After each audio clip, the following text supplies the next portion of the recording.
বরগুনায় সরকারি নিষেধাজ্ঞা অমান্য করেই জেলার বিষখালী, বলেশ্বর ও পায়রা নদীতে ছোট ফাঁস জাল ব্যবহার করে অবাধে চলছে মাছ শিকার। এতে মাছের স্বাভাবিক প্রজনন, বংশবিস্তার ও বৃদ্ধি ব্যাহত হচ্ছে। মৎস্য সম্পদ রক্ষায় কার্যকর পদক্ষেপ নেওয়ার দাবি এলাকাবাসীর। বরগুনা থেকে মোস্তফা কাদেরের প্রতিবেদন, জানাচ্ছেন জাহিদুল আলম।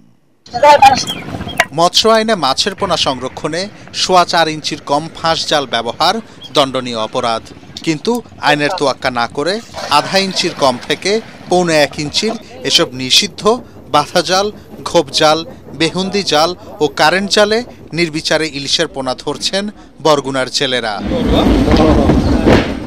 সরকারি নিষেধাজ্ঞা অমান্য করে জেলার 3টি নদীতে অসাধু জেলেরা অবৈধ জাল দিয়ে মারছেন কোটি টাকার ইলিশ সহ বিভিন্ন প্রজাতির মাছের পোনা।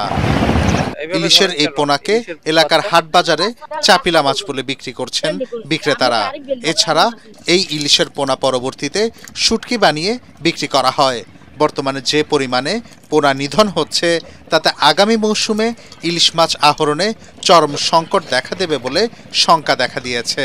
কারেন্ট জাল, বেন্দি জাল, গলা জাল, এই যে মাছগুলো ছোট ছোট মাছগুলো যে মাঝিয়ে ফেলায়, আমরা 65 দিন বাদে আমরা ধমকি পাবলিক আমতলি, তালতলি, তারপরে সহিনা, নিদ্রা, পাথরঘাটায় তারা অবৈধভাবে ঝাটকা মাছ ধরতেছে। জাইলারা তো যে লকডাউনে অনেক জাইলারা বসে রয়েছে, কেউ কারেন্ট জাল দিয়ে মাছ ধরতেছে। তো এই অবরোধের লাভ হয়েছে কি? ছোট পোনা মাছ যারা মারে কারেন্ট জালে, যারা শিকার করে, আসলে তাদেরকে আইনত ব্যবস্থা নেওয়া উচিত।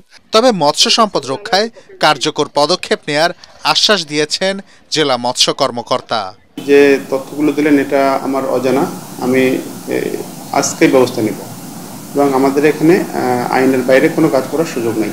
মাছের প্রজনন বৃদ্ধি ও মৎস্য সম্পদ রক্ষায় প্রশাসনের নজরদারির মাধ্যমে নিষিদ্ধ জাল বন্ধ করার দাবি স্থানীয়দের।